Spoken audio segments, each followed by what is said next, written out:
Hello, this is George Urbacek of Bass Lessons Online, available through the website creativebaselessons.com, with a lesson for the beginner slap bass player.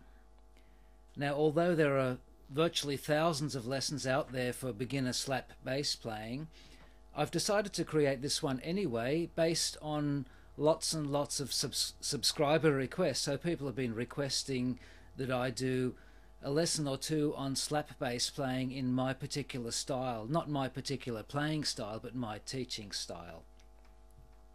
So here we go. Here's the beginner slap bass lesson.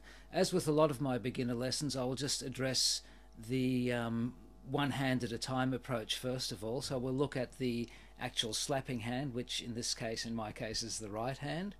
So we'll look at a couple of issues. First of all, you need to get your wrist in a straight as possible position, so not like this and not like that and not like that and not like that. So keep it straight, loose, comfortable, so it's flexible. And then essentially what you're doing with the slapping and popping is that you're twisting the wrist, but very lightly twisting the wrist. Another thing you may notice is I keep my fingers curled inwards, not out like that. You can do this test if you go like this. If you keep your fingers sort of straight out, fanned out, you're actually putting a lot of weight to your fingertips where you don't need them. If you go like this, the weight of the hand is actually more over the thumb and the wrist where you need it. So it's important. That's the one reason that's important. The other reason is when you're popping, of course, the fingers are already in place to pop the strings, whereas if you go like that, well, they're nowhere near the strings. So that's a really good starting position. As you see, to begin with, I keep my thumb sort of pointed upwards, but that's only if I'm going to strike the E string. Once I strike the A and the D and the G strings even, the thumb has to be a lot more parallel to the strings. Speaking of parallel, also the arm is more parallel than the usual playing position. So instead of up like that, you basically just drop your arm, drop your shoulder, drop the elbow, so the arm is more parallel. So I'll start out first of all by just muting the strings with my left hand. So we're looking at pure rhythm first, rather than notes. And the important thing is once you are on the string, you've got to bounce off as quickly as possible. So it's almost like a reflex action, as if you're getting an electric shock. Quickly get away from that. So it's like that. So don't stay on the string. As soon as you stay on the string, what you're getting is virtually nothing. You're dulling or deadening or muting the string. So you've got to jump off quickly. So actually making the string truly vibrate and ring for a long, long time. So that's really important. Probably the best place to actually hit the string is with just the protrusion or the first joint of the thumb. That's the the boniest part, and that'll give you the most the clearest sound, I guess. So let's have a look at first of all just doing muted hits on the E string. Then you can go to the A string, sort of try to do the same there. So this is important to try to get the aim right, and the G again, and then back down again. So that's the first thing, just try to do that.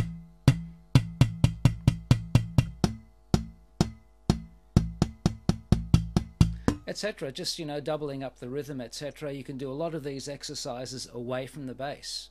I used to do it a lot, still do it on shopping trolleys, on my car roof, etc.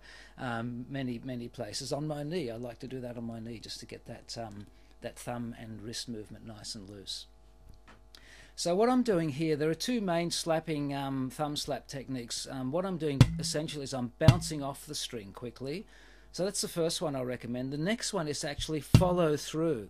See how I'm following through and resting on the neighboring string. So that can go for all strings too. So that works quite well as well. That'll be very helpful for when you want to eventually pluck upwards.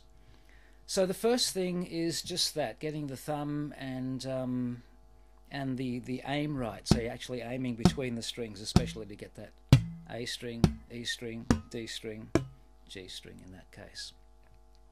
Okay, for the pop is quite simple. You see I'm actually slapping at the end of the fingerboard, virtually in the last fret, so the thumb should be in the last fret. That enables the first finger to just pop, so you pull the string outwards, downwards. So not straight out, but sort of as if you're going to the floor, you're flicking the wrist. See how the wrist twists? And you can use the first or second finger. I tend to use both. I started out using first, but now I also use the second finger, especially for the G string popping. So you've got that flick motion. So for example, if you were to simulate octaves, let's say the E string and the D string, so string sets like that, and then the E string and D string, and then the A string and G string, you'd go like this: E, D, E, D, E, D, and then A, G, A, G, A, G. See how it takes a while to actually get the aim really accurate. So that's the first thing you can do, and then you can double that up, so you go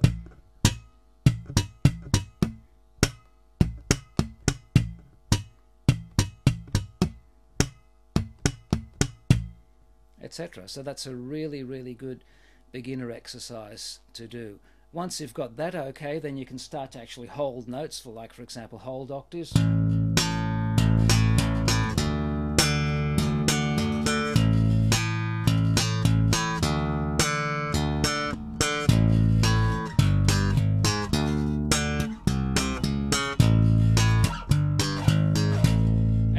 Other notes as you go along. So the initial thing is just getting those strings to vibrate as you are fretting the strings as well. That's really important. You've got to press hard, you've got to snap back quickly. That's the important thing. Again, if you leave your thumb there, see, nothing happens. You just get dull, muted sound. So bounce off the string quickly, push hard with your fretting hand, and then you'll be well and truly on your way. Remember to keep your right hand fingers arched, and keep the hand at the end of the fingerboard, because that's where the strings are most loose. The further you go back towards the bridge, they're really tight there and really hard to move. So that's pretty much the ideal spot. Okay, have fun with that first slap lesson, see how you go, and I'll see you next time around. Bye.